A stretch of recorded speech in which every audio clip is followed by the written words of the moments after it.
Welcome to Don't Whistle at Night podcast, where Navajo legends echo in the shadows. Darren and Dawn will guide you through the sacred fire of Native storytelling, where the old stories breathe, the unknown walks among us, and voices, long hidden, rise to be heard. And remember, don't whistle at night.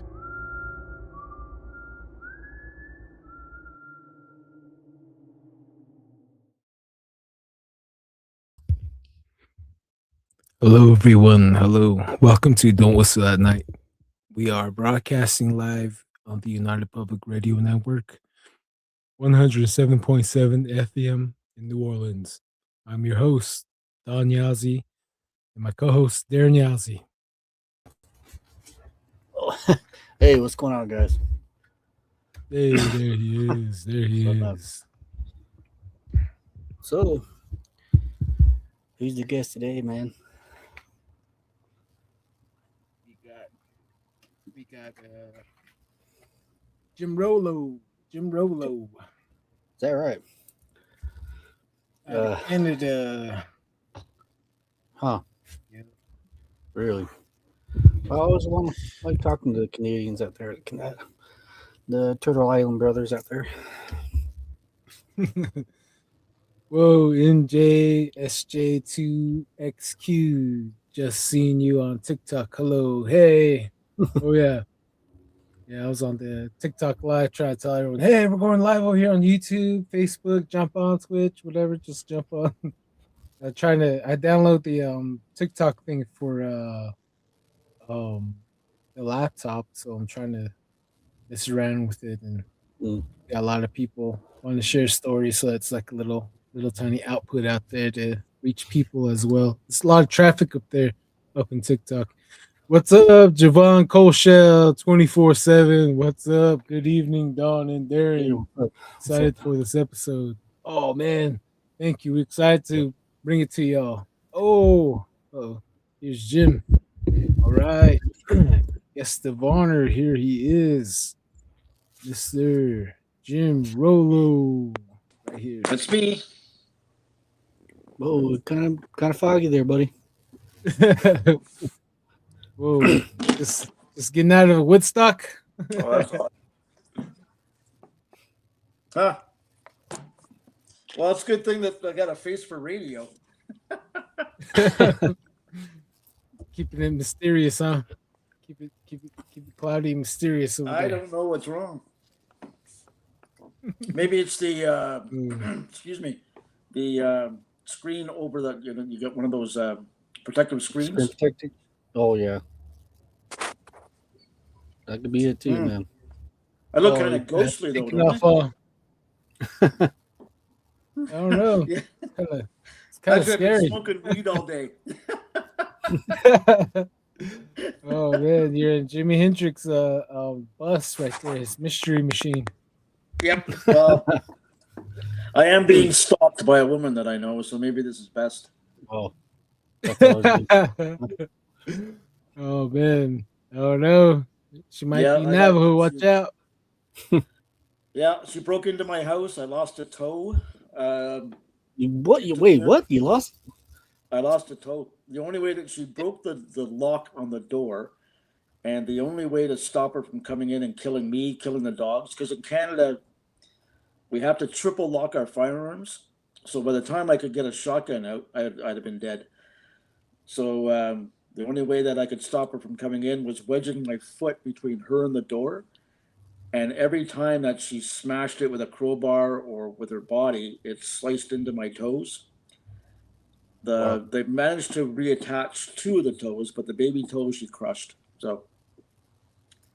Oh man, sorry to hear, man. Hey, I'm alive. My dogs are alive. Oh yeah, that's the ongoing joke was that she turned me gay. I said, no, rug burn on my elbows isn't the thing that I find attractive. All right, one second here. 1 second before we start. Let's read this one last comment, and then we'll start the show. At Benneth Scum 666 Yachts from another Yazzie in Albuquerque. What's What's up? What's up, Benneth? Scum 66. I'll just call you Scum 666 if you comment again. Thank you. All right. So, welcome, Mr. Jim.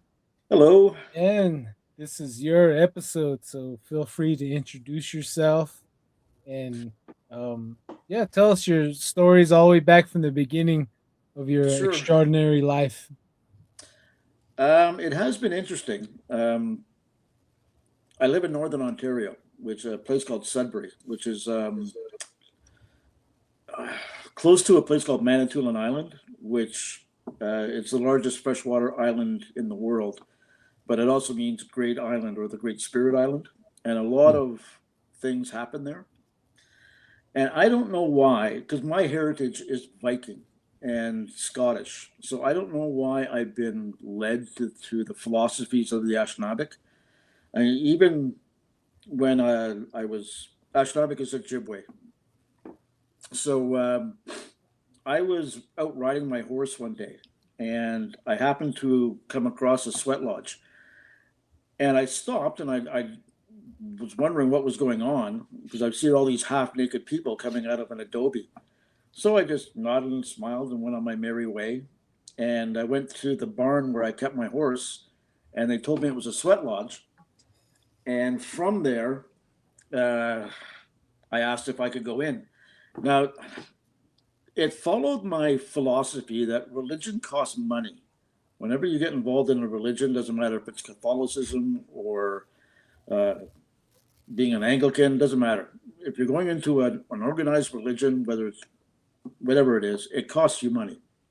But going into a sweat lodge to get a greater connection between yourself and the spirit, or the self and the creator, all it takes is just tobacco rolled in a red cloth, and you present it to the elder, and he accepts you in. And the interesting thing was that I worked for, at the time, an ultra conservative political party in Canada. And it bothered my elder, Herb Navigon, so much that he went to his elder. And his elder said, Jim is there to learn tolerance and you're there to learn patience. But he said, Jim, as soon as you opened up your mouth, I realized you weren't some nut job extremist. And we were friends up until the day he died.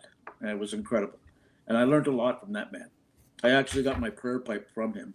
And my spirit name, which is Gano Mandudam, Golden Eagle of the Loon Clan.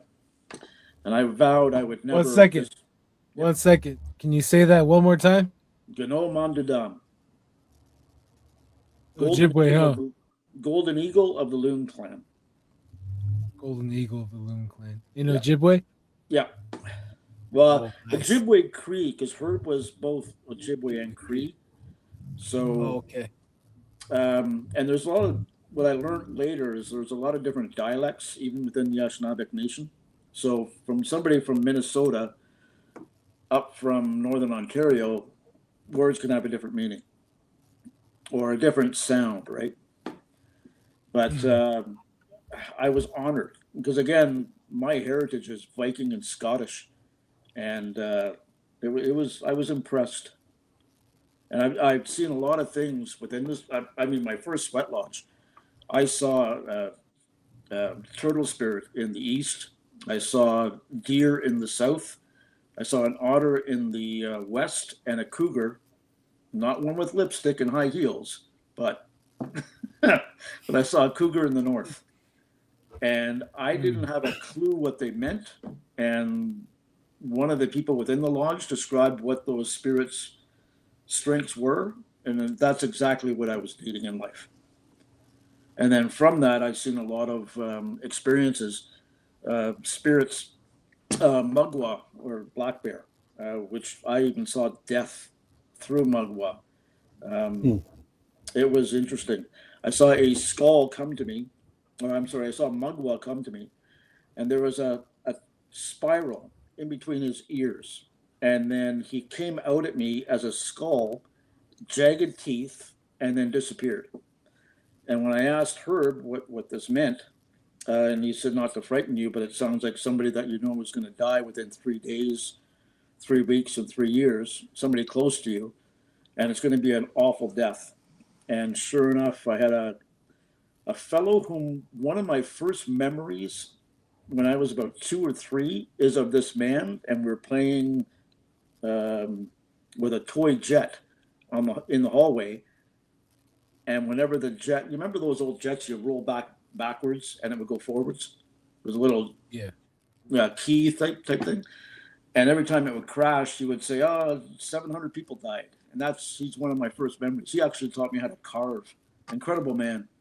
But he had his own demons. He's a severe alcoholic, and that's what he passed away from.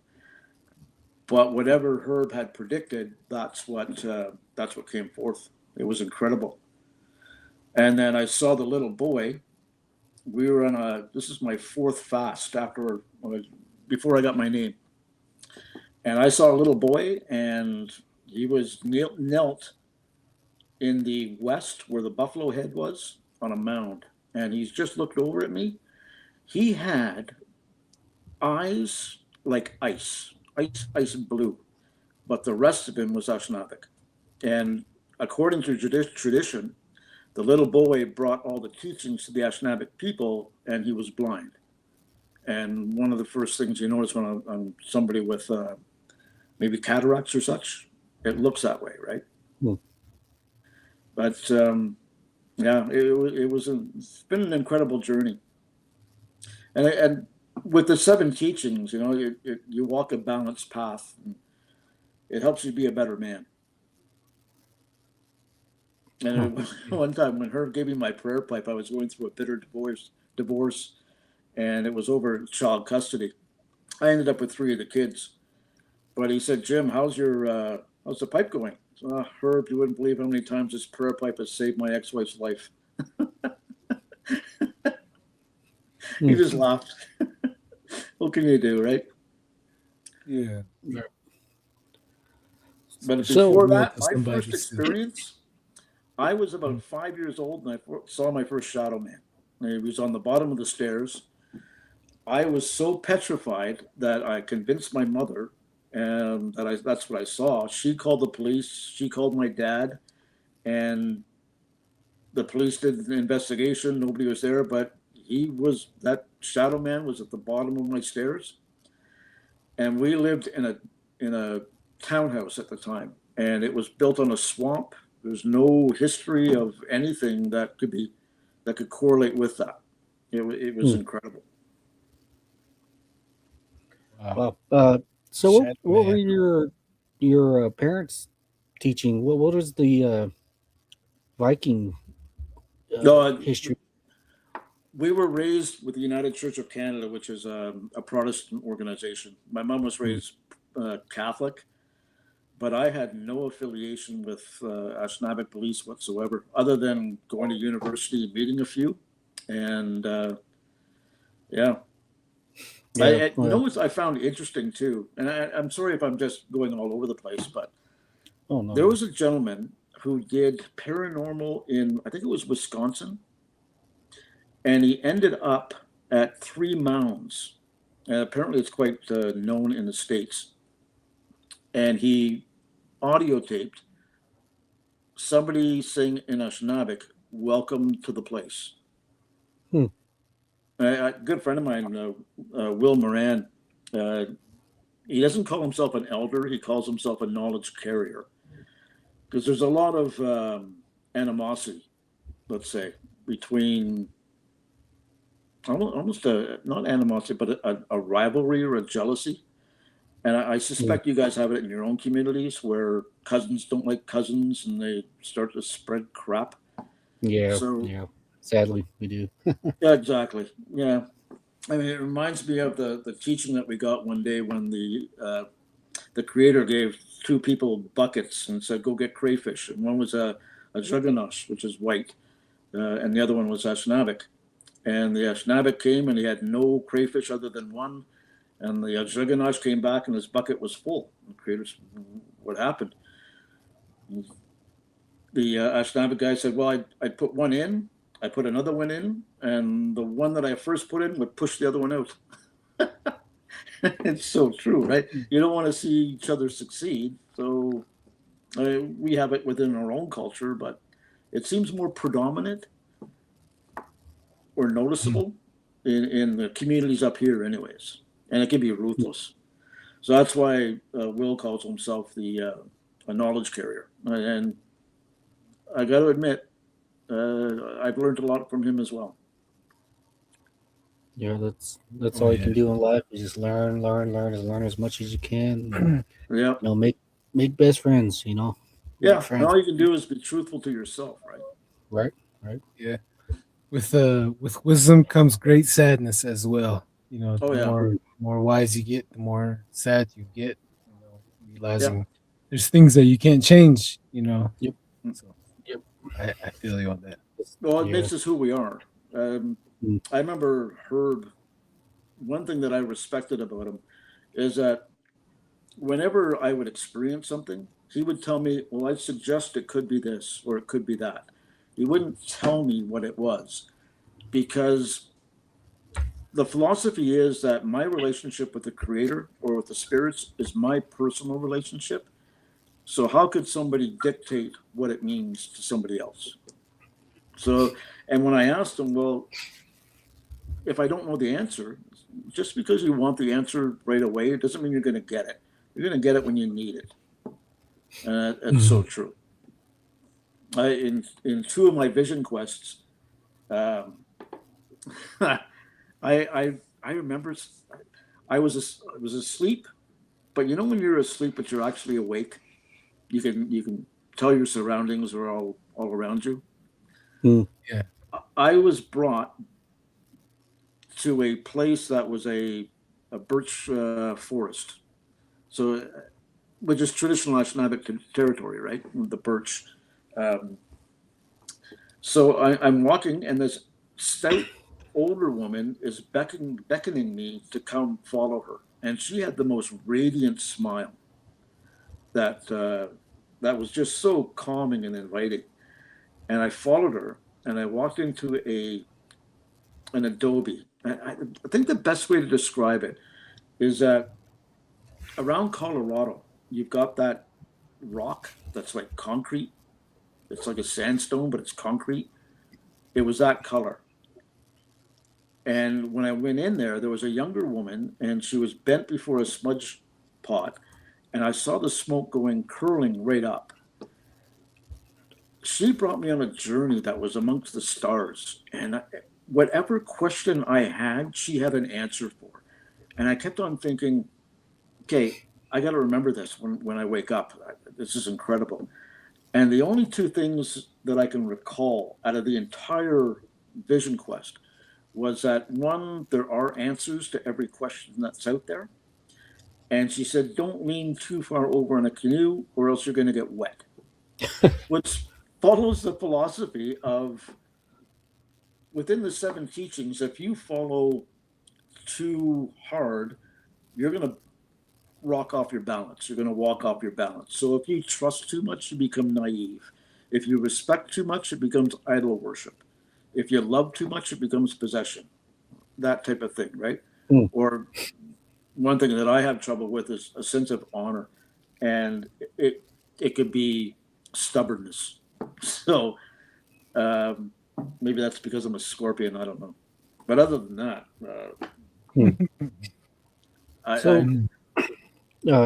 if you don't mind, do you mind sharing what the 7 teachings are? Or oh, sure. Yeah. Within the sacred medicine wheel, which with Herb, because he was taught by a Cree elder, it's a bit mixed up. So in the yellow, in the east, it's the yellow, where the yellow man sits. And to him, the south is where the black man sits, the west is where the native sits, and the north is where the white sits. And then all the colors correspond with the different races. And which really made me wonder, I said, how long have you believed in this? He said, thousands, if not tens of thousands of years. Well, how come you knew about the 4 different races when you were stuck on Turtle Island? Well, the little boy taught us, which gave me some type of an affirmation. But within those teachings, you've got respect, trust, love, courage, wisdom, honor, and humility. And if you follow those throughout life as best you can, it brings you to a balanced journey in your path. So I try to live by that every day. And I don't take it as a religion, I take it as a philosophy. Right, right. Yeah, just a certain way of living, huh? It's Mm. certain code, you say, don't lean too much on one side of the canoe, you know. You're, So gonna, you're gonna get wet. yeah, right.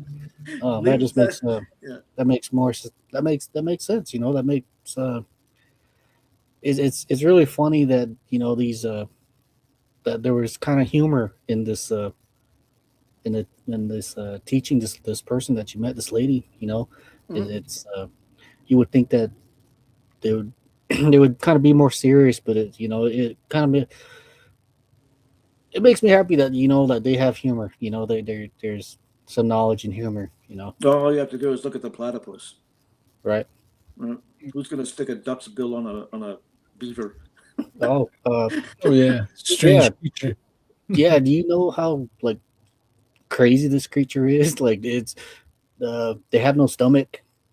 They They glow in the lay an dark. egg. Yeah, they lay eggs. They're poisonous, Yep. and they use the electronic or electrical stuff in their beak to like sharks. They're a really odd creature. If you really look it up, you'll make you laugh. They glow in the dark, which is really weird.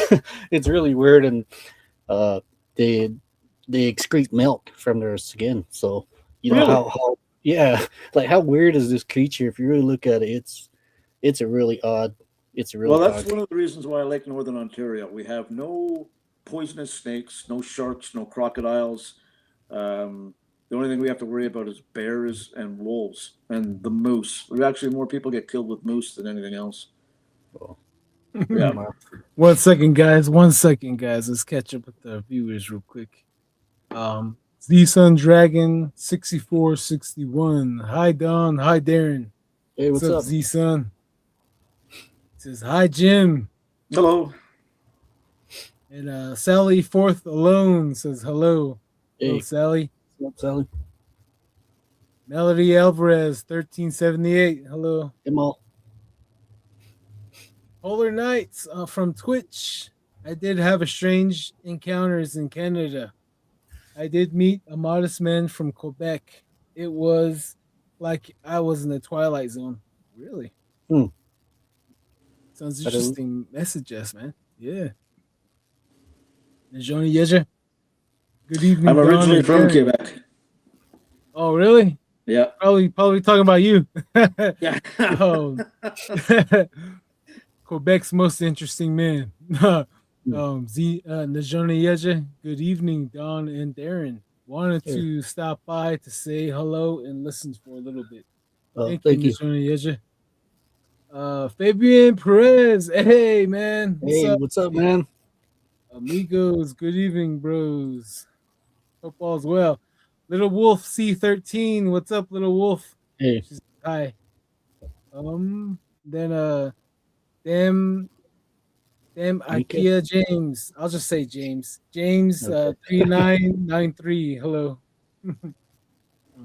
And true to my tribe. Hey. 0918 clans. Oh, it's after 10 in Canada, so no clans after 10. Yeah. Do you know where your children are? You know where the children are. Okay. Go ahead, guys. I don't know why I've had all of these experiences, but they all been beneficial. They've all been helpful. I only had one experience that was traumatic, and when I was in university, there was a professor at Laurentian, and he did the 2 o'clock wow syndrome, and that's where you feel your body is completely immobile, but you can still look around and think, and it feels like something pressing is against your chest, and it feels absolute evil. And I've had that experience. But I've also had other things that are completely opposite to that. And even some of the experiences that just broke down and made me cry because I needed it. That horse picture that you see there, that's my horse Winston. I'm sorry, Mm. Wilson. And I trained him from a 2-year-old. I watched Buck on Netflix, and I thought, well, I could try that. And sure enough, within 20 minutes, I was on his back and I was doing figure eights in a paddock.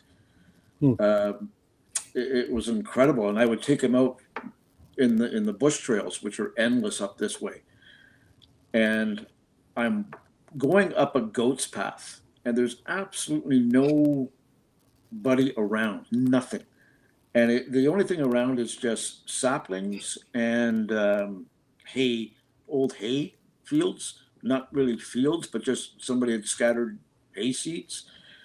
And there's no water. There's nothing really pretty or picturesque. And when I turned the corner, I saw a. You can see them at Costco. You know those benches, those wooden benches with the Mm. wrought iron handles or armrests that are really skinny. They're Yeah. outside lawn furniture.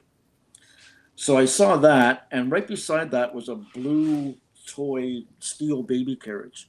And inside that baby carriage was a Raggedy Ann doll missing an ear. Nothing was weather beaten. The doll looked like it was brand new, except it was missing an eye. I got off of Wilson, and I had a dog, a mastiff at the time. His name was Buttercup. And I sat at that bench and I lost it because I had just lost two granddaughters. Lorna lasted 7 hours and Lily lasted 3. And because I'm a Sorry. single dad or was a single dad at the time, I had to remain strong for my daughter. Uh, so I thought. And I lost it. And that horse took 2 steps forward, rested his snout on my cheek, and didn't move for 15 minutes. Hmm. And when I went back 2 or 3 days later on that same trail, those things weren't there. And I still can't explain it. All you can, and it follows the philosophy, whereas you just accept it. And if you continue to question what's presented to you by the spirits or by the creator, then they have a tendency to go away. Because how many times have we all helped people and all they do is question you, why are you doing this? Why are you doing this? And it gets to the point where you just don't want to help anymore because your intentions are constantly being questioned. Hmm. So you just accept it and you move on and get ready for for the next round. Right. Yeah, Yeah. exactly. It's an amazing thing with animals. You know, they sense you. You know, they know you're sad. They they're happy when they're happy. You know, it's my grandmother. She also said like, yeah, the dogs they have feelings. That you hurt it, you get mad at it. It gets sad. You know, it cries when it's sad when it misses you. And you know, I was kind of wondered about that until I started having pets of my own. Then you'll see them. You know, you'll see them when they're happy, sad, and stuff like that. It's an amazing thing. These four-legged beings that run around here. You know, you But call our the pets and best friends. four-legged, like the best four-legged ones, is probably the horse because I used to have my own horse, and as a kid, I was always really introverted, Mhm. and I didn't really hang out with much kids. And when they introduced me to my horse was the same thing. Um, my horse wasn't social with the other horses, so he and I both got along. So it was basically telepathic communication from there. From a very young age, I always grabbed the horse by his whole face and just speak to it. With my mind saying, I love you, I miss you, how you doing? Just Yep. introducing myself. And then, like as I came into a adult, I always kept that no matter what horse, what ranch I was at. I would always, because I used to do horse tours in Miami Valley back in the day, the horse tours, and I would grab the horse and then just connect my forehead to forehead and just try to maintain the eye contact, and just say, hey, let's have a good ride. I'm not evil. You can see my eyes. You can see my heart. We're okay. We're cool. Mm. I'm cool. You're cool. let's go have a good time. Then I would Hmm. saddle the horse and I would talk to it, because I know that's how you would choose your horse. If Yep. you're a social person, then go get yourself a social horse. And if you're an introverted person, go study the horse. And if you see a horse that's off by itself, then that horse is for friendship with two-legged because they're awkward themselves. We're Mhm. awkward. So, two-legged and four-legged usually becomes best friends all the time, especially a horse. Hmm. But There yeah, I was thought a I'd share that. no, thank you. We had a teaching once where before before first contact, the Ashnavik people had the ability to talk to animals and communicate, and we've lost that. Not only from um, this point in time, but even how can I put this? Even those who pursue something beyond spiritual lost it. They've lost that Yeah. trust. Hmm. And how many people do you know that Mhm. would prefer a Porsche or a diamond ring over to getting a closer relationship with your environment, your land that you step on, or the trees that talk to you? Well, And that's the one of my favorite um, uh, poets is Chief Dan George when he talks about the forests. They talk to me, and it's true. And you go walking in the bush, and there was actually a study done in Finland where if you're anxious or show any type of sleep inability or insomnia, within 3 days of walking or being around pine trees, your electrical chemical uh, buildup changes back to what you feel comfortable with, and you're able to sleep. It brings back balance. hmm. And you can't get that within a city breathing in fumes of carbon monoxide or touching Right. concrete. Yeah. You need that reconnection with a living, breathing earth. And by far, I'm not a tree hugger. No, God, no. I think they should Sure. leave Greta wherever she wherever she sails to. Hmm. Yeah, that's just It's like, yeah. your Again, people can take it to extremes, right? So there's a your. balance. There should be, there should be a balance in this life, Mm. especially with us and nature. We're meant to be in nature. We're meant to be outside. Yep. And it's we're meant to play in the water. We're meant to climb the trees and we're laugh and not to say too much, but some of these. I would go back home and I would see the tree that we used to play on as kids, and it's still there. And I would call that tree my friend. Which Hmm. is a really odd thing to say, but just looking back, like wow, I grew up.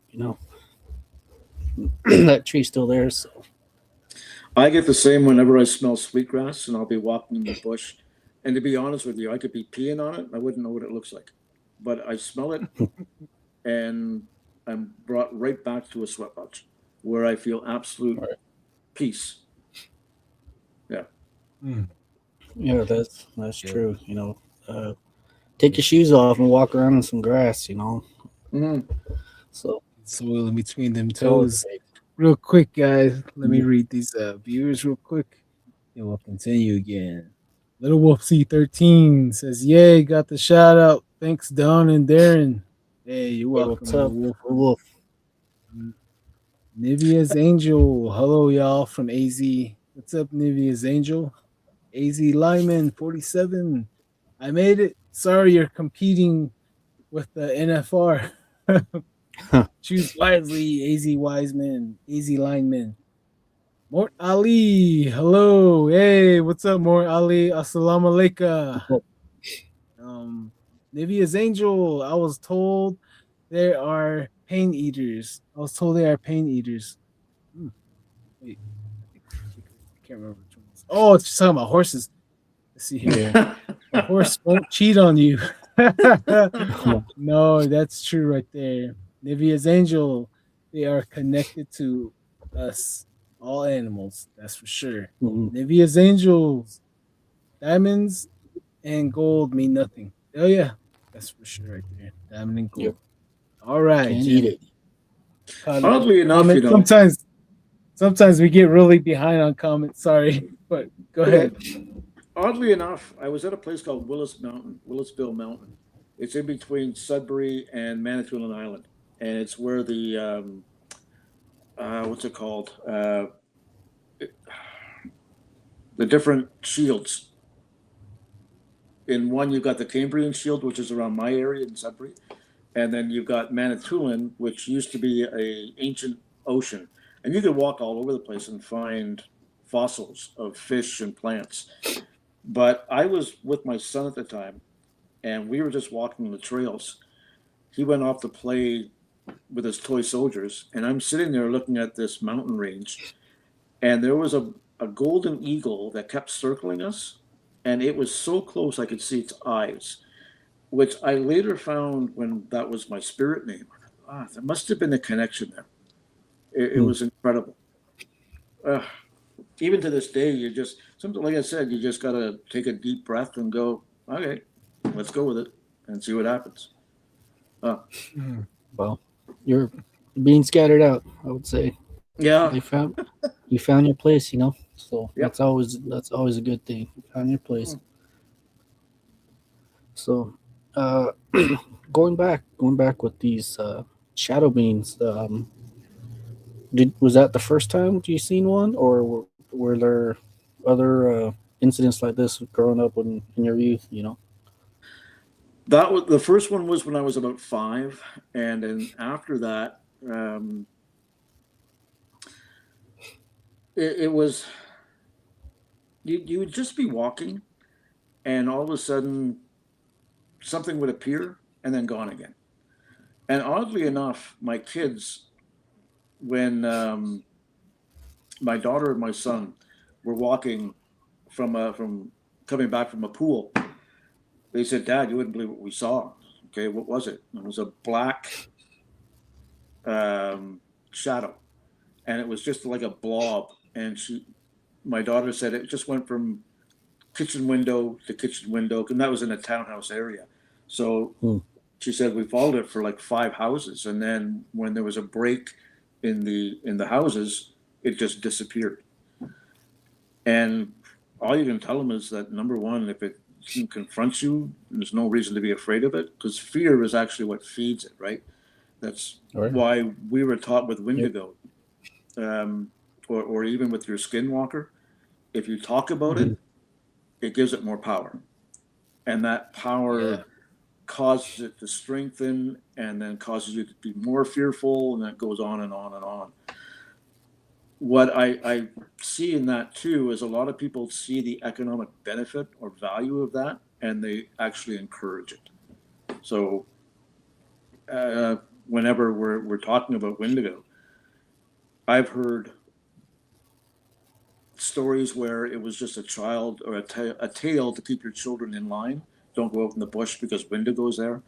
And I've actually talked to other people where they said, "Yeah, we saw it," and it's Well, it's it's a hard distinction between, excuse me, what we call a night spirit, which is there to chase away Wendigo, and actually Wendigo itself. So because I was just told don't uh, bother with it, I never even pursued any followings for it. So or any mm, type of description.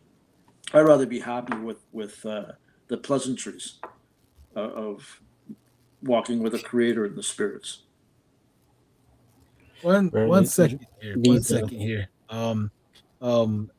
My buddy Rod, remember last episode? Darren, he said that Mm, when the Wendigos come or Sasquatch come, they would ask the little people to come and help. Kind of like push them away. Is mm, that like what he meant? Like you ask the spirit of the night to kind of ward off Wendigo? It's like the same deal. Yeah, same deal. You offer tobacco, and you ask that night spirit to chase away anything within the shadows. But my mm. experience with little people, It was at close to that Willisville Mountain, and I'm taking pictures. I bought a new camera, and I'm taking pictures of the dogs, and I'm taking pictures of Lake Huron or Georgian Bay. And you know that sense when you feel as if you're being watched? It was incredible. And you're always looking over your shoulder. So I didn't hear any voices. I didn't see them, but there wasn't a wind. There was no breeze whatsoever, nothing. And I'm walking up this trail where it's completely abandoned. I am the only car in the driveway. Excuse me. And I've got two old English Mastiffs. If anybody was around, they would have just wagged their tail and went up to them or found them, right? So I'm walking underneath a maple tree, and it was just a sapling, so it wasn't that big. I felt a branch knock my sunglasses off the top of my head. And these were expensive Armani sunglasses. Why I bought them, I have no idea. I just bought them for myself for Christmas. And I hunted a good 6 or 8 hours looking for those sunglasses within the general area, and nothing.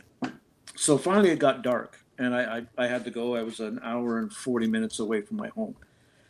So I'm sitting having a Subway sandwich, contemplating what happened. So I called up Herb, and he said, it sounds like little people. So go back with a gift, bring candy. So I did, and then leave it at the area where your sunglasses disappeared. So what I did was I bought dollar store children's sunglasses, and I said out loud, I said, I admire your skill and your ability to knock the sunglasses off my head, but they're so big that your clan is going to make fun of you because you look silly, and because they're too big. You're going to look like Bug Eyes, and who wants a spirit name named Bug Eyes? Nobody. So I said, leave the sunglasses on my camera case, and I'll leave the other sunglasses right beside it, and I did. Now, this is like a $5,000 camera setup that I bought. And had anybody been there, they would have stolen it, right? I took the camera with me, but I still had 4 lenses in it and all the other batteries and other stuff. So I left the sunglasses. I went back, and the toy sunglasses were gone. I looked around, and I got screwed over again because my sunglasses weren't on top of the sunglass or on top of the camera case. But within 3 or 4 feet on a limestone rock was my sunglasses. And they were perfectly folded and put down so they wouldn't be scratched. Now, I had walked around that area 5 or 6 times, and there was no sunglasses. We're taught that little people are helpful, but they're also playful. Just don't piss them off. And then they can be very destructive, let's say. So they're very mischievous. Yeah, they can mischievous. Be. But when they're little human beings, right? And we've all got our own little personalities and traits. And some of us are idiots, and some of us are helpful, and some of us are practical jokers, like myself. Oh yeah. I got that in common with you. Yeah. 1 second here. Nivea's Angel. I will watch this later. Thanks for another show, gentlemen. Have a great. Have to run. Hey, drive safe, Nivea. Stay safe. BCast 33. He's from Quebec. Is that right? I was born in Quebec. I'm from Northern Ontario, Sudbury. Okay. Right which is about 3 hours east of Sioux, Michigan. Oh, nice. Maddie the Baddie. Hello, yachts. What's up, Maddie? Oh, what's up? Have you guys ever done any investigations? Very mischievous. Very mischievous. Sorry, go ahead. Sorry. Have you guys done any investigations around, let's say, the Custer's Last Stand or Little Bighorn or Wounded Knee? We are not those I don't think we're those natives out that way. We're more of the That's the desert. Crow. Yeah, that's Yep, the that's the Crow. The Crow people, they actually that's who they go to with everything. With everything, because they say the little people makes the grass grow and the water flow, and it makes everything, the trees grow and everything. So they help them in their time of need, and that's their go-to, the Crow people, the little people. I have yet to get a Crow native on here to further dive into that topic, which I'm really, really interested in. Every tribe seems like they have a certain society where they communicate with the little people, mm, and I am pretty sure we have our own little society that does the same thing, but everything is kept sacred. And Rodney Williamson on Lodge Tales, they have a society as well, the Little People Society in the Blackfeet tribe. So it's a Here we're topic told we have that yet to they get in deep into. Hmm? Here we're told that they live in the rocks and they live in the trees. Like not up in the trees, but within the trees. It's almost like they're in a Yeah, portal and they can come in yeah, and out whenever they want to.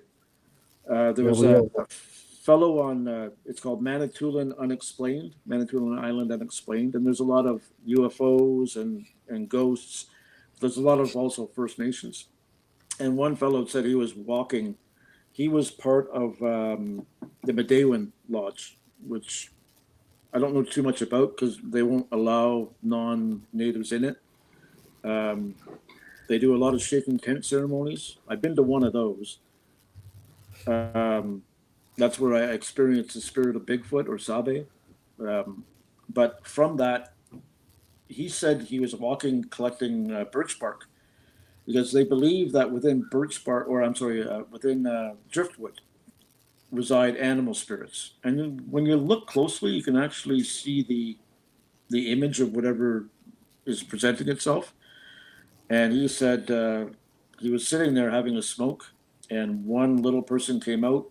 He saw him plain as day. The little person looked at him, and he walked right back into the tree. hmm. Which Yeah, I these don't judge. these Go for it. And if that's what's happened to you and you saw it, who am I to judge or who am I to question? I may have questions about what was he wearing or what was the purpose of him showing himself, but I don't have any doubt. for sure. Just like this Sasquatch. People see them. A group of people see them. Mhm. And it comes with a lot of questions with itself. And the whites. They get their first hype off that was it Bill Gibson video filming, and that's Yeah. that's pretty much the go to. But Well, even a bit Native, before that, with who's that guy, Sir? Somebody who did Everest, the first Everest yeah, climb. they have the footprint, right? The Yeah, the Yeti. footprints. Yeah. Yep. And these Native Americans, they we all have stories. They've been around forever, Mhm. and Well, up mm, here, they're protectors of the water and of the forest. that hmm and that's the best thing about them. They're for us. They're medicine. They carry medicine with them.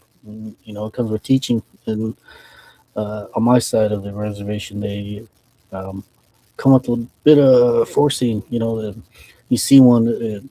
I was always told that great change, and it happened to you. In the area, and sure enough, it did. It might have took some time, but this Sasquatch, yeah, so as we call them, the Navajo Nation. Um, if it wasn't for the encounter that we had, I wouldn't have met Don, and this podcast probably uh, wouldn't have gone the same way. So, for that, wherever this Yates is, Mm. uh, yeah, thank you. And, a lot of stuff's coming from it, man. I tell you this, that I never thought I would be um, talking live. Don and I were talking this week, and we're like, dang, bro, like I never thought I would be on Spotify. You know, people listening to us. And we're meeting a lot of really interesting people, and it probably wouldn't have happened if that Bigfoot, didn't appear. So Mhm. to that, um, a lot of stuff, a lot of positive stuff's coming our way, and we're talking to a lot of different nations out there, and uh, each episode is comes with its own blessing, and it's amazing. It just gets really amazing nowadays. Every Well, Sunday. more people are more You open to guys, it. yeah, I mean, just yeah. what Nowadays, hmm 30 years ago, what we believed in was considered unlawful, and we'd end up in jail. Right, for real, you're right, smoking right. the devil's lettuce. Yeah. I know the Yeah. you guys need to watch go on Hulu, try to get Hulu and look up Blood and Myth. It's about the UPEC and the little people, and it ties in with the little people, murder, crime, so it has a little bit of all that mystery Mm, involved. And one of the encounters of the actor that became a murderer, they told him, the little people told him that you guys need to speak your language again. You need to practice your culture again. You need to sing your songs again. That's one of the that's what they told him. So I'm just like, mm, Was wow. he a murderer before he met the little people? No, no, after he Oh, encountered really? them and they you got to watch So, the whole thing. They kind of they mess with him. They played huh, tricks on uh, him. He was an alcoholic before, so I guess he started like like the seven sins, you know what I mean, like you were saying, the yeah. seven teachings. He started to show pride and access, like gluttony, uh partying, drinking, and just liking all that attention, and that made him a huge target for the little people that he encountered while he was fishing. And then wow. they influenced him to strangle his mom. And then whenever the police asked him how did they strangle him, he just said, "You guys would not believe how it happened." He said it was the supernatural force that took place that night in that room. That's all he kept saying. He still denies killing his mother, but I There, don't doubt it. there was a court case that happened back in the mid 80s on Manitoulin Island. And the guy murdered his neighbor or somebody within the community. But he explained it in a way that the judge said this is culturally acceptable, and they let Mhm. him off. Now, his argument was that he believed that the man whom he killed was possessed by the bear spirit. And when the bear spirit becomes so powerful, it could overwhelm that individual. And if you notice how a bear walks, it walks with the front leg and the rear leg on the left side. It goes out at the same time. And when it works on the right, it goes the front and the back go out at the same time.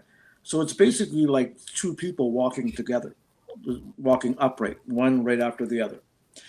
And he said the bear spirit, he did everything that he could traditionally to rid this man of being possessed by the bear spirit. Finally, he got a sacred spear. He had it cleansed and blessed by various elders who were well known in this area. And he ended up stabbing this guy and killing him, and the judge let him go. Cultural awareness, right? Right up here in in Canada, anyways, we have restorative justice. So First Nations have a lot of power on sentencing, Oh yeah. and Mm, it overrides much of the colonial. I hate that word, but Yeah. the imperial court system, which is more punitive than it is restorative. Mhm. yep. Well, Those in Canada is called Royal Court, right? Something like that. Yeah, we have Westminster Court, so but in uh, Quebec you have Napoleonic Court, which is you're guilty until you're proven innocent. Here we have innocence until proven. It still costs you tens of thousands of dollars to prove your innocence, but It's three different justice systems within Canada.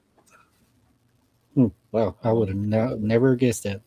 Mm. Well, But well, murder I is know. murder, and rape is rape, Right. and robbery is Right. robbery. But Mhm. the sentencing varies. When you come from a dysfunctional family, although it's got its limits to its excuse, you still know the difference between right and wrong. But if you've never been taught about consequence, or you've never been taught that, uh, I don't know about your communities, but in a lot of Anishinaabe communities, there's no sense of possession. What your neighbor has is yours. What do you need 5 cars for? One's mine. So it goes on to that, right? And it was completely um, competitive against Western types of justice. So it caused for a lot of problems and a lot of misunderstanding. But now we pretty well addressed all that. Yeah. Hmm. Wow. It's a lot of But we're work on going all both over the ends, place, Canada and yeah, it's a lot of work between America and Canada still. Yeah, At the well, end of we've the all got day. our problems. We've all got our Oh problems, yeah. and so long as Mhm. one thing that bothered me the most is that here I am I'm not Ashnavik, unless the Ashnavik went from Northern Ontario to Scotland. I have no connection whatsoever. And I felt embarrassed or somewhat ashamed because I knew more and I followed more than many of the kids in communities didn't have a clue. So how could I used to work with troubled kids, and a lot of the troubled kids were First Nations from remote communities. Um, I'd be giving them teachings. And how do I, as a white guy, for no better lack of terms, be teaching somebody about his culture? And it was brought to my attention. He said, when you look at that medicine wheel, every color is divided equally. There's no dominance. So within that medicine wheel, you have as much right and as much ability to learn about the creator and about traditional ways as a black guy, a yellow guy, or a red guy. Okay, that makes sense because we've all got strengths and weaknesses, right? And we can, so long as our intention is to help and not hurt, which is basically the philosophy. Then okay, that makes sense to me. So I felt a little less intrusive or less intrusive into somebody else's culture that wasn't mine. But these kids were completely, they've been around alcoholism, sexual abuse, parental abuse, physical abuse. So whatever they could grasp at, here it is. And I've had kids call me up 20 years after the fact where I used to teach them, they thank you. If it wasn't for you, I'd be dead in a ditch. So I have purpose. Hmm. Well, But thank you we're going all for over the place, your right? work. We went from spirituality from this.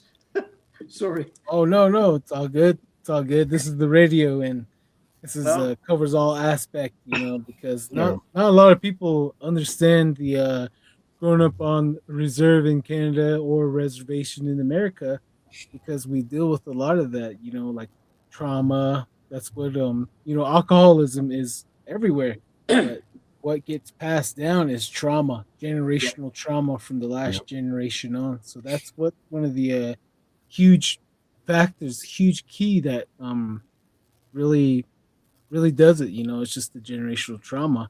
Mm. And thank you for the work you've done. And gonna pause But you real quick. Let's catch up with the viewers really fast. Uh, Little Wolf 13 Lodge Tale story about the little people. Oh yeah, Rod. He told us about the little people last few weeks ago.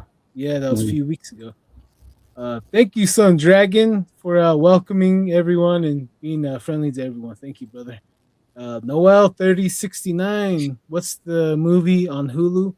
Blood and Myth. Blood and Myth on Hulu. Very great movie to watch. if you ever get a Let's chance, see watch the here. movie Smoke Signals. Oh yeah, that's I love that. And actually, they made a remake, eh? they made a Hello, remake. Andrea. They made a Nah, part two. I think that's AI. I think it's the AI one. No. Andrea Nez 6465. Yeah, hello, Andrea. Hey, what's up? Um, I She's got a seen the pretty picture smile. of it. I think it's AI because it has a it doesn't look real. So I was looking at it, I was like, no, they're trying to fool us. Noel 3069, thank you. Blood and Myth got that. Thank you. Oh yeah, you're welcome. Speaking of like you were saying ghosts earlier, let's bring this up right here. This is the best that I can do. Oh yeah,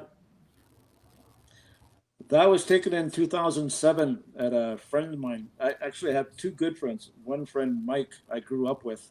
He bought the house, and it was he who took that picture, or his wife did. And now I got another friend who bought the house off of him. I came from a small community called Coppercliff, and there's like 4,000 people, so everybody knew each other growing up, right? And when Stan moved in, they would see this little girl going up and down the stairs. They would see her in the backyard when they had a barbecue, and the little girl or the kids playing in the backyard would go to Stan and say, "Who's that little girl in the corner? She's not saying anything. We asked her to play with us, but she won't talk to us." So, and oddly enough, if you look at that picture, you can tell because this was taken during Halloween. If you look at it closely, you can see an old-fashioned snowsuit underneath her and the old-fashioned galoshes, those big rubber boots that kids used to wear in the 20s and 30s. And Mike's mom, we lived close to a creek. It was so full of pollution and mining waste that it was orange. It was awful. This little girl, a little girl, I don't know if it was her or not, but she drowned in it. And they rushed her from the creek to Mike's parents' place and tried to resuscitate her, but she was already blue. So they couldn't, and they figured this is the little girl. Wow, And that is. she'll, eh? I was Sorry, go gonna She'll ahead. say go this. up Sorry. and down the stairs. She'll talk to kids in the middle of the night. And I don't know what it is that ghosts want to appear in the nighttime, but they were waking up Mike's two little boys, and they would say, "Mom, can you tell the little girl to stop bugging us? We want to go back to bed. We have school in the morning." And she wanted to play. And Oh, Stan, who's got a little chihuahua, and I hate that dog with a passion. It's a Nazi. It's horrible. And Nazi. it's horrible. I mean, I got mastiffs, right? And they don't bark, they don't growl, they don't do anything. And this thing, if you knock on the door, it wants to go through the door. It's got little man syndrome. And Stan's wife and his daughters will dress it up in tutus and ballerina crap, and it's no wonder the dog's pissed. But in the morning, they'll see the dog's toys or the dresses beside three dog treats.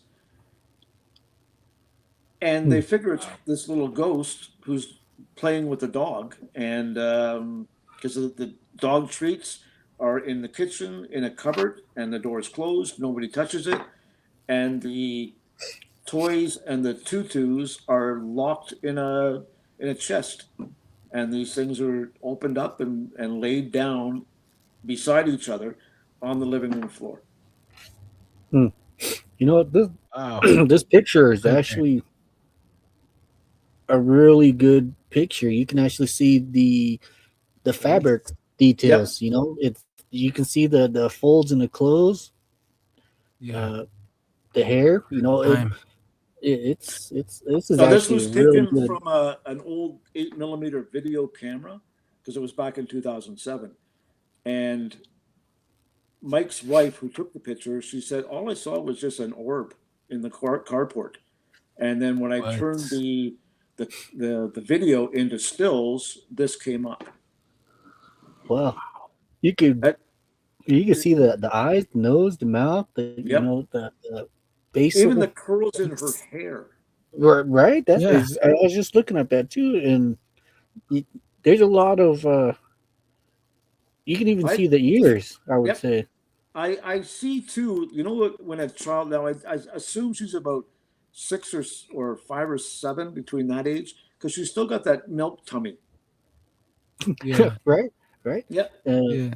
and she definitely has That's crazy. bangs going across, and you see the hair. You know, this is Mhm. Yeah. actually Trying really to pull amazing. that Amazing But picture. the eyebrow. eyes, you Yeah. can see through them. Yeah. He's almost kind of transparent too on her left side, Yep. on the right Now, if I side. saw Yeah. that in a carport, I'd shit my pants. I don't care if she's a little girl or not. Whoa, yeah. Yeah, this picture is kind of weird. It's off-settling, that's for sure. Yeah, it's It's definitely proof.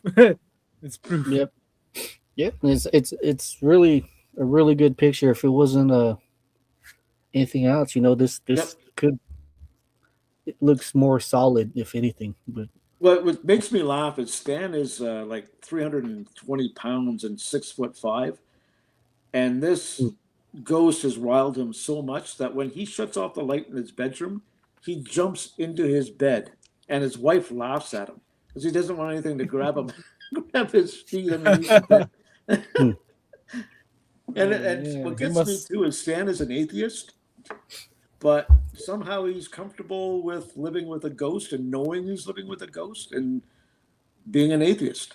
I don't know. right, yeah. Well, makes them wonder, huh? Maybe, Yeah, I find uh, that a lot of atheists are more anti-religion or institutional religion than they are about anti-creator, anti-God. hmm, And I also find a lot of atheists, they it takes on a religion of its own. They want to disprove you rather than just say, oh, okay, you believe what you want to believe, and I'll believe what I want to believe and walk away.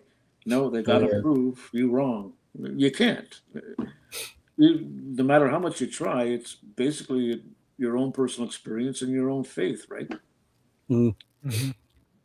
well, Yeah. some people just want to This argue, is so uh, it's just the way it is, and I'm pretty sure it's gonna be the same way afterwards. But uh, well. The reason even why I asked about the if you guys have ever done any investigations in Wounded Knee or Custer's Last Stand, they've done a lot of investigations at residential schools. I don't know if you guys have them up your way, but in Canada, they would take children away from communities and take the savage out of them and put them into a school where they were abused or killed. A lot were educated, but their culture was completely stripped. Whereas if you spoke your language, you were beaten. And the Catholic, there was one up around Spanish where my elder Herb was thrown into. He said they had the Jesuits, the Brotherhood, mm, and whenever the kid would speak the language, they would force him to sit on a steel chair and electrocute him with a car battery. wow, And it got to the point where whenever they had dignitaries come in to inspect the school, that was a form of entertainment. They would actually do it. And I've been sitting around some of the healing circles where there's still grandparents who experience that. It just makes you sick what they would do to a child. yep, And at a lot of these residential schools that were investigated by these paranormal groups, they see a lot of ghostly children wandering the streets or wandering the hallways and such. And I've been taught that spirits in Ashnavik who come back as ghosts or are connected to a certain area, it's because they are lost.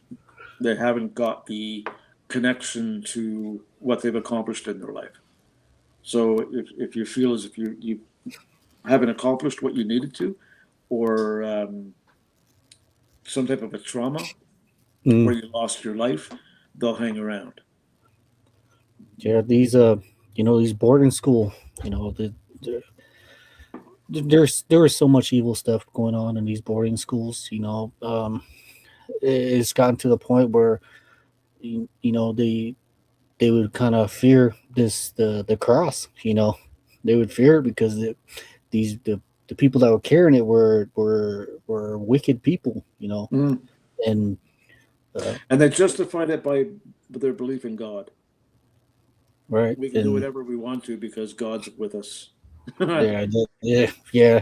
It's Yeah, probably it's not a the sexually repressed individual who's beating up on children or having sex with children. right, and it's disgusting, and it's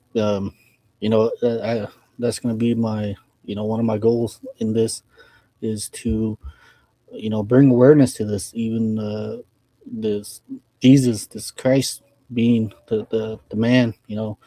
Uh, uh, uh, I'm more than sure he has his judgment for these people that did such things like these, and for the Native American. I totally agree with how they feel about it because I see it, and I know it's there, and uh, it needs to bring more awareness to it, and these boarding schools too.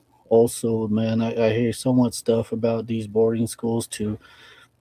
People they would actually feed sick children to the other kids. Oof. Because they didn't want to feed them. Why feed a Native American? We feed yourself. That's that mentality that uh, the Native American culture is dealing with, and uh, it's a healing that's going to take some time, a lot of time to deal with, as a people, and it's something that needs to be more talked about. They're Well, bringing up graves. talking about it, uh, it opens debate and it opens. It's not that many people are uh, arrogant about it; they're ignorant about it. They don't Mm, know. And right, right, if there's also one has to be careful. We learned that up this way.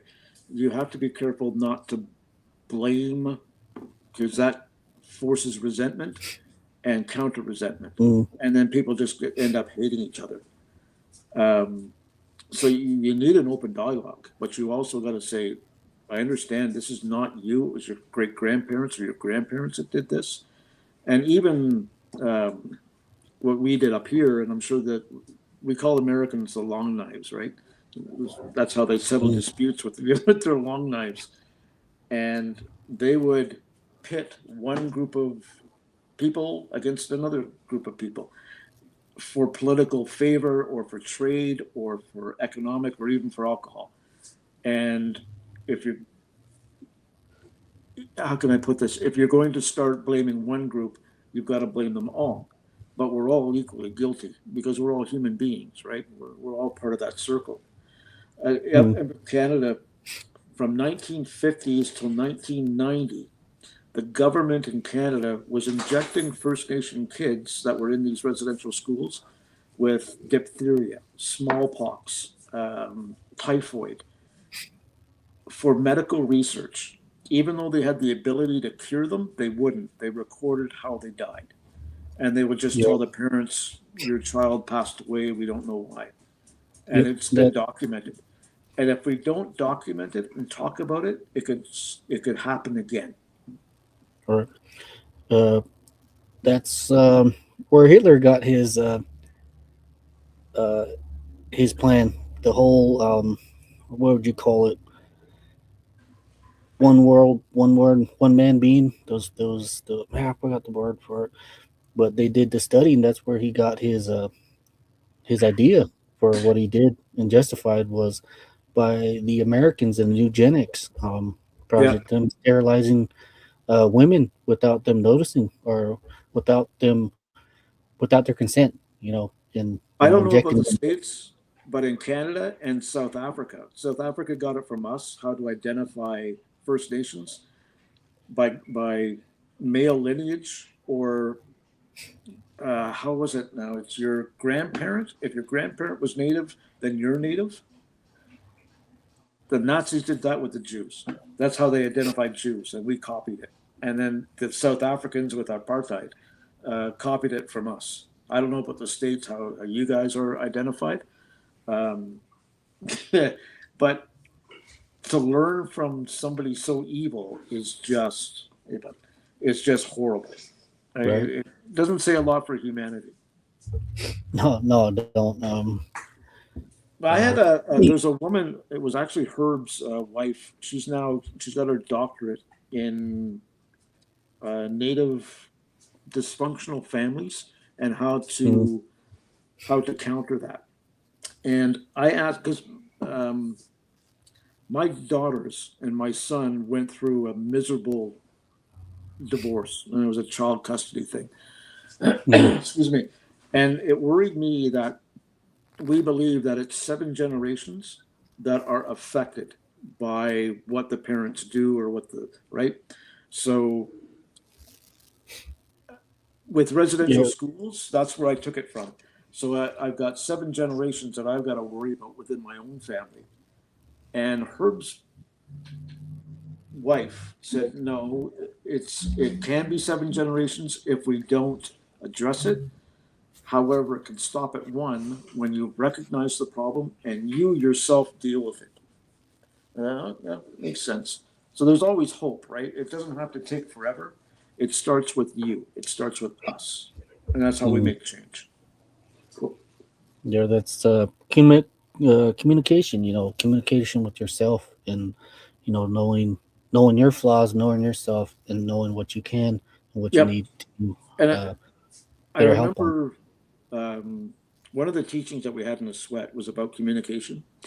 It's got communication is how we have a relationship with anybody, whether it's a store clerk, our spouse, our parents, you name it. Now, that sense of communication is extremely strong, but extremely weak. And we can easily break that link with certain steps. If we stop talking, we stop listening. When we stop listening, we stop caring. When we stop caring, become frustrated and apathetic. And when that happens, we start to hate. And when you start to hate somebody, you can justify anything upon another human being that's absolutely vulgar. And it all starts with a simple, "Hey, how was your day?" Right. And listen for the response. Well, Uh, we're I was just we're meant to talk. We're meant to interact with each other, and it's really a unique thing when you meet someone with the different aspect of life. And as for me, I beginning to talk with a lot of different Native Americans out there, which is really good. And you get to see you get to hear and see them. And they have their stories, and you can sit there and you have the ability to laugh with them, share a joke, and just have everybody just get along. And it's a good thing. It's really good. It's a beautiful thing to hmm. laugh with other people, another set of people out there. Um, and that's one thing that I'm really happy to do on this podcast, besides talking about the spooky stuff. And it's just the ability, it gave me a chance to talk and communicate with other people like yourself, Hmm. and if it's that communication that you're able to pass on knowledge, uh, you're able to strengthen someone's mind, encourage them, to be like, yeah, you can do it, do it, you can do it. Here's how you can do it, or here if you need help, that's the whole purpose of communication. What do you As part of the 7 teachings, it takes courage to communicate. It takes courage to have your feelings. Yeah, and you got to talk. You can either bless or curse someone with your mouth, your tongue. Um, Words have uh, power. yes, they do. And they say sticks and stones can break bones, but words can never hurt me. That's a pretty straight up lie. They can scar you. People, Yeah. And yeah, they'll scar you. There's a lot once of that hate. word is, I was taught that the word is like an arrow. Once you let it go and pull it out of its quiver, you can never bring it back. Once it's Yep, hit its target, there's nothing you can do. it's And the damage is often done. when you apologize and you repeatedly do it or say it, then that apology is as empty as water, or not water, as empty as a water bucket without water. Hmm. So it's it's again, it's also about touch. I was taught, which is it it's completely different when my being the dominant society, when we shake somebody's hand, and I was always taught this. That's why I don't like my son-in-law, because he shakes my hand like a dead fish, and it pisses me off. But with Ashtanabic people, when you shake somebody's hand, all you do is touch. It's because my focus and my attention is on what you have to say and how you present yourself to me rather than the handshake. And for Hmm. us, the handshake is more dominant, right? A You're firm right. handshake means respect. And it's kind of like putting somebody down on their knees. And it took me forever to learn that lesson. And finally, I've got it. Whenever I'm around Ashnabit people, that's how you shake hands. That's how you greet somebody. You Hmm. simply put your hand out and it's touched. Yeah, okay. Because I respect you enough not to intimidate you or not to force myself upon you. No, I Right. like that. Again, Yeah. it's part of the philosophy, right? You know, it's a good thing. You know, people, you know, they find their ways in life, and as for you, you know, you found your calling, your way of life through the seven teachings. You know, Mhm. and you know All that's right. Can always a you guys good. hear me now? Right? All right, Yeah, Kevin. we got you. Oh, And okay. Finally. All right. Sorry. it's that you know, it's a teaching, good teachings. You know, like you said, you don't need to be the same race or the same color. You know, good teachings is it's good. It's good all the way around this world. You know, this Turtle Island. You know, just giving someone giving someone some good water is always a good thing. You know, Mm. so Isn't it um, strange though? Now they're finding out that your words can. Hey, Jim. Yep. Um, what other paranormal stories do you got for us before time's in? Sabe, I Yeah, was oh, at a yeah, Sabe. yeah. Go for it. I was at Yeah. a shaken If you tent can tell us ceremony, something. Okay. um, and I'm sitting there after my session within the shaking tent ceremony, and the tradition is that you bring your question or your request or whatever to the shaking tent ceremony, where the elder will act as a between yourself and the spirit. And I asked my question, and it was his response was completely oblivious to me. I still don't know what it meant to this day. But I went back to my chair. Now, within the chicken tent ceremony was a community center, and it was shaped like a horseshoe.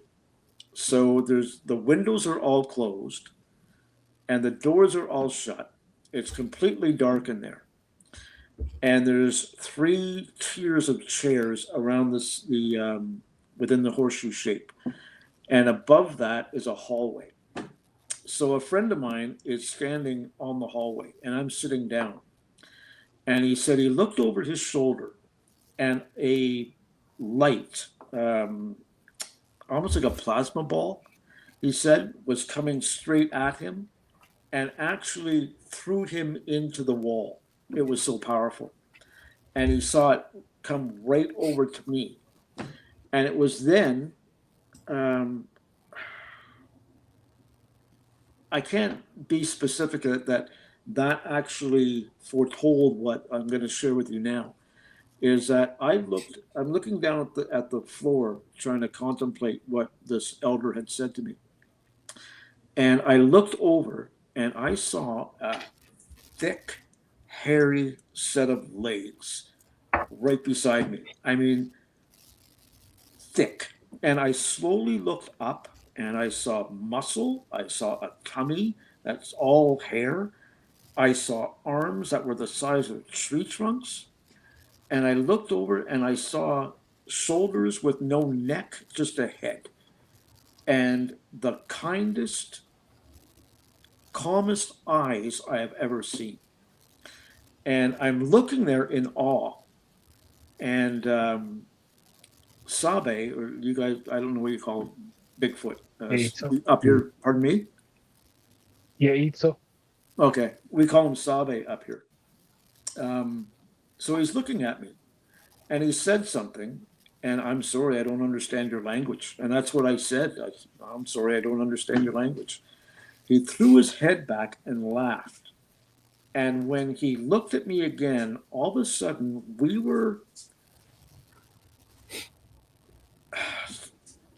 I was on sitting with him on a wooden, I'm sorry, on a flat stone gray fence, and we're just overlooking a valley, and it's a full moon.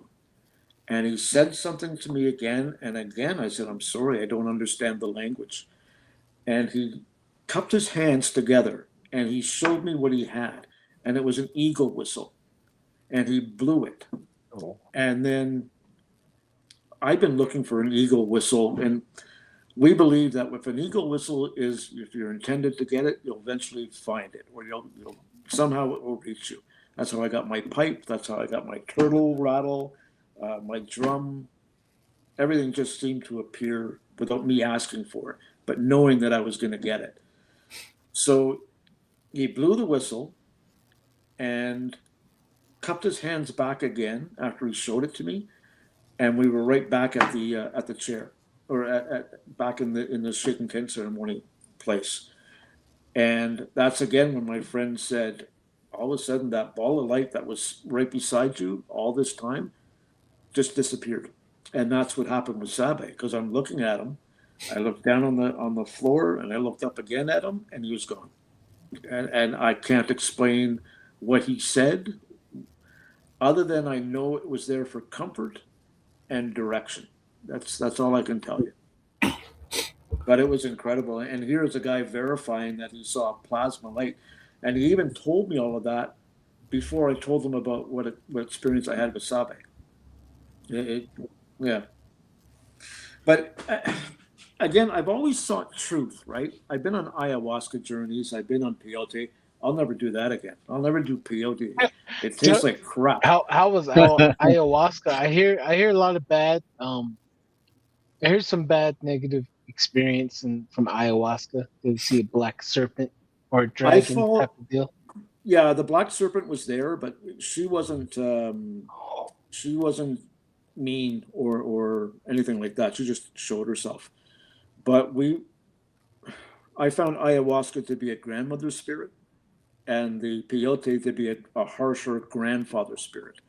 I mean, I only had 4 teaspoons, and this was part of the American Indian Church that is allowed to Yeah. conduct that ceremony within Canada. Ayahuasca you can do from Joe Blow, but I was with a shaman from Peru that came up to Sudbury to conduct the ceremony, and people were doing tea and going around in circles, and then an hour or so later they would do the shroom itself, and or the flower itself, and then another time they do jello with peyote inside. So they were pretty well screwed. I mean, I'm looking at people with bug eyes. It was so bad, but they were all. There was only 2 of us that were not First Nations that were there, and it was all done in accordance with tradition. Even though peyote is not part of the Anishinaabe culture, it's where you guys are from, right? Um, but I, my body simply said, "You don't need this." The 4 teaspoons was enough. But for every 1 teaspoon of that stuff that I had to have 4 cups of water because it was so awful, the taste. And the elder was saying it's because the spirits were telling you didn't need it. You didn't have to be there. You were just doing it to experience it. But I talked to a blue piece of wood that was hovering in front of my eyes for 4 hours. And I was getting color flashes 4 days or 5 days after taking that stuff. I really didn't get anything out of it other than whatever I'm doing I'm doing it right. And now the question again is being a parent and being a single dad, you're always questioning yourself, right? Especially if you got their mother who's constantly putting in the propaganda. and you're constantly looking over your shoulder. And I needed reassurance that I was doing a good job. And this block of wood said, "Yeah, you are." But the ayahuasca, a lot of people were purging. That's throwing up, right? Or belching. Yeah. And I didn't. Yeah. I was good with it. And again, the shaman who was there said it's because you had no evil within you to purge yourself. No, you came with true intent, and you don't have anything to be ashamed of. So nothing came out of your body or your spirit. I experienced death through ayahuasca. I got to talk to people whom passed away that I miss, and I got that reassurance that they were okay. Um, I the death part. The best way I can describe it is that it was almost like I was underneath flowing ice because I saw all the geometrical of a snowflake and ice, and I'm going underneath it. And all of a sudden, I was in a dark limestone cave, and uh, I saw torches. And then from that, I can't even describe who brought me out of there. Other than, do you know those wine or those rum bottles you see from Jamaica that are all different kinds of colors with different yellows, oranges, greens, and it's like a brown blob that's kind of looks like an overweight woman, but it doesn't. Mm.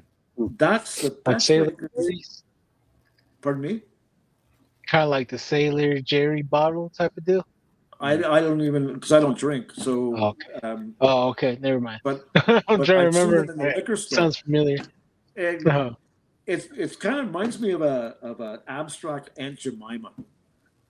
Does that make sense? Mhm. Yeah. Yeah. So Yeah. that grabbed me by the hand and led me into different areas. And I was in a job with oil and gas, and I'm dealing with absolute scum. I mean, these people would shoot their mother for a buck. It was horrible. Yeah. But it paid the bills and it gave me what I needed As out of there- life. So nod and smile while you bend over, right? So I questioned that, and it said, "Don't worry about it. It's just bringing you to where you need to be." Yeah, now I'm comfortable. Mhm. So I'm doing well. I also got some indication of what's going on in the future, and that turned out to be true. It was a very very good experience. And again, I don't like throwing up, and I didn't purge. Some idiot brought one of those Tibetan singing bowls, and I thought my head was going to explode. But then the shaman changed their song, and the person stopped the bowl ringing, and everything brought me right back. It was a good. And what people, when you open your eyes after taking it, even though you're still on it, you don't have that fogginess. Your eyes are open. You're wide awake. You talk normally. Everything is fine. And some people were actually talking to the star people. I've only got 10% left on my bar, even though it's plugged in. So I don't know if I leave you, it's not my fault. Okay. Oh Sounds no. good. That's Let's read some of these comments real quick so you can let's see here. All right. Z-Sun Dragon, he's talking about the picture earlier. Looks like a big hand on the floor behind her right hand. Gotta look at that picture again. Kurt Right. W75, you're late. I'm late, Don and Darren. Great to see you, gentlemen. Jim, thanks Hey. for your time. Nice to meet you. Thank you. Oh yeah. Wow. So since the time is almost there, do anybody, does anybody have questions for our guest Jim here? I got a question. Hello? Sure. You guys hear me? Can you hear me? Yeah, I can, but I've only got 8 bars. Oh, Yeah. oh, okay. We'll make it last then. So so Jim, take us into it when you took the ayahuasca. How was it getting into that realm to that different realm? The first time I took it, I've only taken it once, and I'm fine with that. But he gave me about a shot glass, and I have never done drugs other than weed, and I don't even like that because I'm a diabetic, and I have been since the age of 2. So I've had it for 60 years. And marijuana mimics low blood sugar, especially when you're at a point where you can feel as if you're passing out. That's what it reminds me of. So I don't do drugs. Um, and I was apprehensive to have done it, the ayahuasca, until a friend said, "Suck it up, princess, and just do it." Okay. So he gave me my first ounce, and nothing, absolutely nothing happened. Then maybe an hour later, he said, "Okay, anybody want more? If it didn't affect you, here's some more." So he said, "Okay." So I got up and I took another shot glass, and he said, "Are you ready for the magic carpet ride?" And I thought, "Oh Christ, oh no!" But within 20 minutes after taking the second ounce, that's when I experienced the different colors, the different geometrical like what's the word I'm looking for? Yeah, Geometrical yeah, images. geometrics and the whole. Yeah, Yeah, I hear people talking about that, and they say it kind of resembles. I don't know if you know Tool, the band Tool, their artwork, and it's all geometrics and all Oh that. yeah, Yeah, good I'm band. actually doing a little research on that, the whole DMT stuff too, and all the creatures and all the deities that are in that people see, So, Good topic. right? Oh yeah, go Yeah. ahead. Oh no, go ahead. You Is good? it Any questions for Jim? Let's see if there are any comments. Okay, is anybody out there listening? Okay, right here we got BCast 33. Have you ever heard of Nahanni Valley in northwestern Canada? Any stories, I think he went out, Jim? bro. You lost him. Oh man, right. We had a question for him. All right. Oh man. Well, at least we got some cool stories from Canada right there. Yeah, Oh man, hopefully more little more people from Canada come on. That'd be cool. Hear more of the Wendigo, like what Rod was saying, or rip that dog apart. And jeez, man, wow. yeah, the Thank you, whole. Jim. Thank you, Jim. You might have to go through this and listen to that, man. Thank you for coming on and telling us your your story, your life. A lot of good teachings come out of it too. So thank you. Oh yeah, yeah. Um, when you do listen to this, thank you, Jim, for your time. And we'll just, I guess, we'll just kick back for a little bit, and you should hop on over to that other app I just told you to download a couple days ago because you need to get over 100 friends. And we Oh got yeah, a follower here from TikTok right here, Little Wolf C13. She says, "Oh, LOL." I know, right when we lost him, but looks like you and I need to look this up right here. Nahanni yeah. Valley, northwestern Canada. Nahanni sounds like Dene, huh? Nahanni. Uh, Right here. Yes, I'm here. Thank you for joining us. Yeah, that's where they say the Athabascans and all those people, all those tribes come from down that way. And yeah, other than that though, I think we'll just call it an early night then, huh? You got work tomorrow. yeah. Got work and the holidays coming up again. Um, I'll probably do a little s- splunking around the house again. Put some batteries in the trail cameras and buy some more the Roku cameras too. Apparently, we got a blind spot that's someone or something came by and started knocking on the doors and it was at a blind spot. So something's out there. Whatever it is, you might have to have 30 cameras out there, all on the ground in the sky. You name it. I get a Yeah, flare yeah, yeah, camera. yeah. Actually, I have one ordered right now. It'll be coming in tomorrow. Actually, Oh, I nice. started looking up the little Zoom audio thing too. Yeah. I'm like, Oh yeah, I need to get one of those. I need Yeah. to get one of those. Check out BCast. He says it's Dene, so it's Athabascan. There's Dene. tribes up there.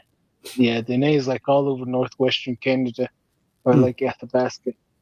And Z-Sun Dragon, great show and guest. Oh yeah, yeah. It's always a Yep. pleasure to Thank meet you. new people, Yeah, it is. especially from Canada. Yeah. Then right here, BCast comes back. The tribe used to live in that valley, and they disappeared. Years later, the Navajo appeared in North America. Ooh. Yeah, there's stories that they went from that area to the Great Lakes and became a part of the Ojibwe Cree, and then came to the Southwest after that. And then there's stories where the traditional stories goes that Chaco Canyon incident, and we had to split. They sent Navajos to the Northwest Chicago area because of all the stuff that they were doing that got them enslaved. And then then the ones that were enslaved, they got freed and they got sent to the story goes they got sent to Alaska area. So that's why they have a same language up there. There, and the other thing goes that in Navajo, when you say they left that way, they had to go that way, was Alaska. So Alaska, Navajo's Alaska. That means they left and they had to migrate away from us. They went that way.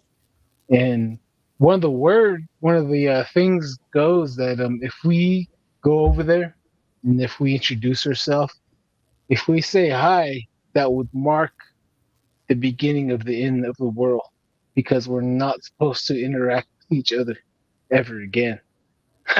So Ouch. I think that's a little too late. Right. Right. Wow. Yeah. So it's vice versa in the Navajo cultural aspect. And with the evidence, they did find Navajos. Then they find the Pueblos mixing and creating a whole new blended cultural blending. And they found 2 to 3 campsites where they found Athabascan and Pueblo. Reason why they mixed was because the Spanish came into the area and pushed them out to Kansas area. So they had a combination of Hogan and Pueblo buildings out there. And they also found many of them too in the high mountains of New Mexico. And from that area, they said that they found Hogan and Pueblo style buildings. It's like a combination. And then all around that area, at the bottom of the mountain, there's a Anasazi type dwelling all the way around.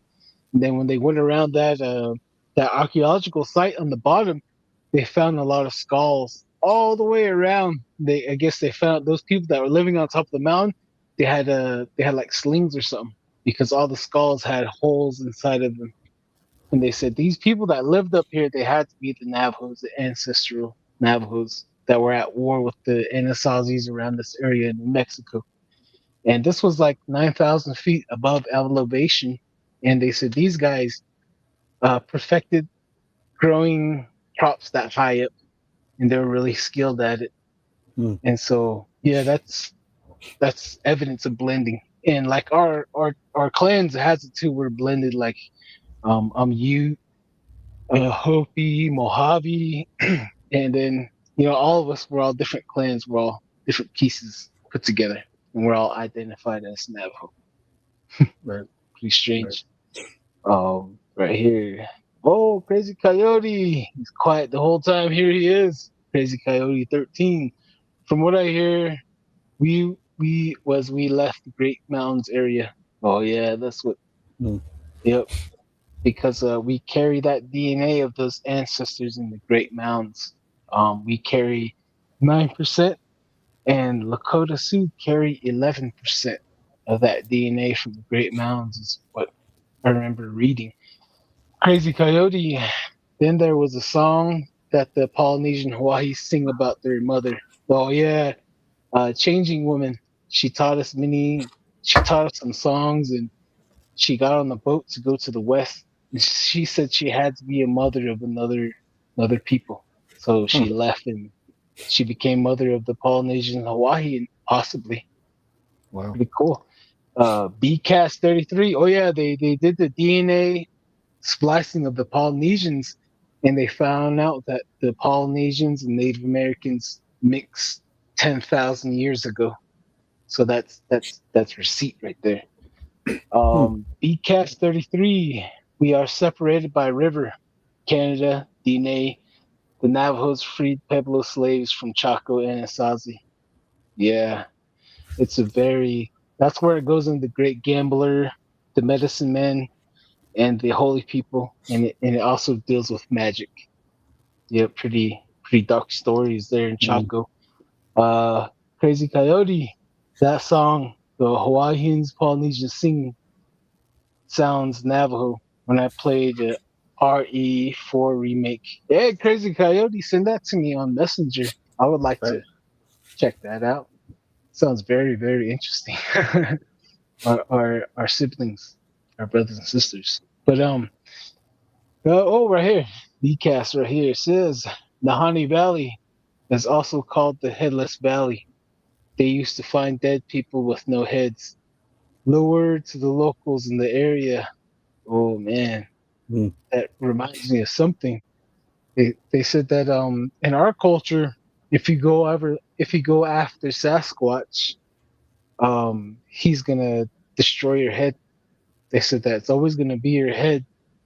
There's gonna be a rock on your head, or a big boulder on your head, or a big boulder on your tent. Just flat out smush you. Yeah. And the no heads, I remember like from the Navajo culture, they called us because whenever we would kill an enemy, we would crush their heads flat like a tortilla.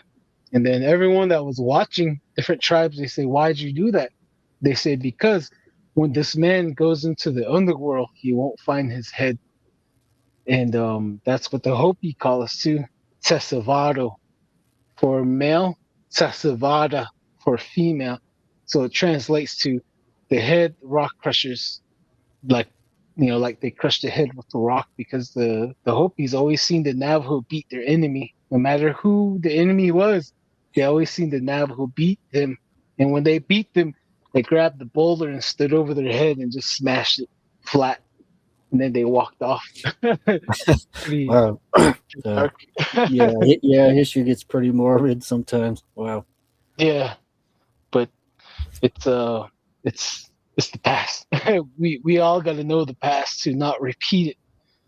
Like a lot of things that's going on today, a lot of the past is being repeated in politics. Like Mm. a lot of things that's going on is reminds me of what happened in Germany. In the 40s and 30s. Um, See here, Crazy Coyote. Something else to think about: why build in canyons unless you're hiding from something that can't climb rocks? Huh. That's very interesting, huh? I know Sasquatch can climb rocks. He's a real great Mm. climber. But I think it's more of a human, and a lot of them built in the canyons to avoid each other, to avoid maybe even other creatures. But I know everyone raided each other, and also for cannibalism as well, because cannibalism and magic go hand in hand. Here, cast 33. Interesting. I honestly think the Nahani could have been Navajo Dene. Just my thought. Possibly. Yep. Possibly. I gotta go over there, check out the valley, go to sleep, and see what kind of dreams I'll get. Crazy Coyote, I've tried to find that. It's like trying to find a straw inside a haystack. Mm. Oh yeah. Who knows? Only thing to do is just go back and just dig. Who knows? But I think that's all the time we got today, folks. Darren, Yep. you have anything you want to say? Oh, well, the holidays are coming up. Try not to lose your mind over possessions. I think just being together and eating together is a great thing. And me being out here working, I don't really get to be around my family all the time. So, uh, you know, take some time. Reflect on what's going on in this life and what really means, what this material world really asks. Not really, it's not a whole lot. So so Take care of yourself. Stop by, see your relatives, visit on your grandma and grandfather. I'm pretty sure they would be happy to see you and see what you've been up to. Stay warm wherever you are right now. And thank you for listening to another episode of Don't Whistle at Night podcast. We're trying to get on to. Well, I'm trying to get on spot. Oh man, what was that? What was that thing? what was that thing called? TikTok. Uh, TikTok. TikTok. Yeah. I'm trying to introduce myself in the TikTok, and I'm not really in tech savvy. I went from banging on a rock to presenting myself on YouTube, Hulu, and TikTok here. So like, share, and subscribe. Thank you. Oh yeah. Oh yeah. Thank you, And Darren. Jim, Oh, too. Thank you. oh yeah. Thank you, Jim. Let's read these last comments right here. BCast33, white shell woman was a Polynesian. Heard some chants are similar. Oh, I believe it. White shell woman does sound like a Polynesian. I would not doubt that. Um, all right, Crazy Coyote. Thank you, laters, brother. Later. Stoic, Stoic Dissension. I know I probably said that wrong. I need glasses. Says, dang, I'm super late. I was randomly thinking about the show and poof, y'all were live. LOL. Sending love from Northern California. I appreciate the show, guys.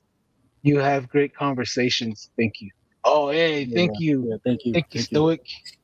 Appreciate it. We'll do our best to keep them coming for everybody. Darren and I love to do this, and hopefully we can Mm-hmm. the rest of our lives. Hopefully we'll get some material out there, boots on the ground type of deal for everyone. Yep. And you can see Darren and I crap ourselves. Crazy Coyote gift hack Xmas Xmas gifts. The best one comes from truck stops. Ooh, Oh like yeah. the little bat. It's cute. Think cut out there, Don. Huh. My lost Don right there. If I'm still here, you know, um, thank you for listening to Don't Whistle at Night podcast live on United Public Radio's network. 107.7 FMs out of the beautiful yet mysterious New Orleans. If you have stories and want to talk to us, hit us up. We're be more likely to present yourselves out here and join us on the storytelling that Native Americans are telling. You don't have to be gruesome or gory either. Just good communication was always best between the nations. And Yeah. I got to say that ending part right there, buddy. I always wanted to do that. So Oh, okay. Yeah, I think I'm lagging, huh? The internet's messing yeah, up on my end over yeah. here. Like, I'm all talking away, like, oh man, come on. We'll read this one right here. Crazy Coyote, Merry Christmas and a Happy New Year. This Yep. guy, he made me say Christmas. So here, true to my tribe, 0918. I got a cousin that's looking for a good man. Right here, right here.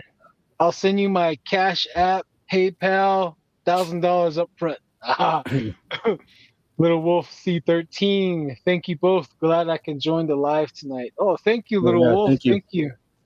No, I won't tell Benita that you're here though. Shh. It says human. Okay. I don't know what that is. Little Wolf. Ha ha ha. Darren, that's funny. Okay. Oh, BCast 33. Good night. Looking forward to the next one. Oh, oh same yeah, here. oh yeah. Same here. All right, guys. Um, this is the end right here. Little Hmm. Wolf says, "LOL." Shh. Yep. Yeah. So we'll introduce Darren to TikTok, the platform, pretty soon, and we'll interact more with you guys on there. So if you have the TikTok, look for us. Don't Whistle at Night. We're on Spotify. We're on TikTok. Um, Rumble, Facebook, Don Yalzi, Darren Yalzi. Facebook, look at the group, Don't Whistle at Night podcast. And thank you for tuning into Don't Whistle at Night. We've been broadcasting live here on the United Public Radio Network, 107.7 FM in New Orleans. Thank you, Darren. Thank you, Jim. Thank you, you awesome people out there. Yes, you right there, you with the glasses. No, I was just kidding. Thank you, guys. You guys have a great week. Don't whistle all night. Stay weird out there. See ya. All right, guys. Oh, yeah. See you guys.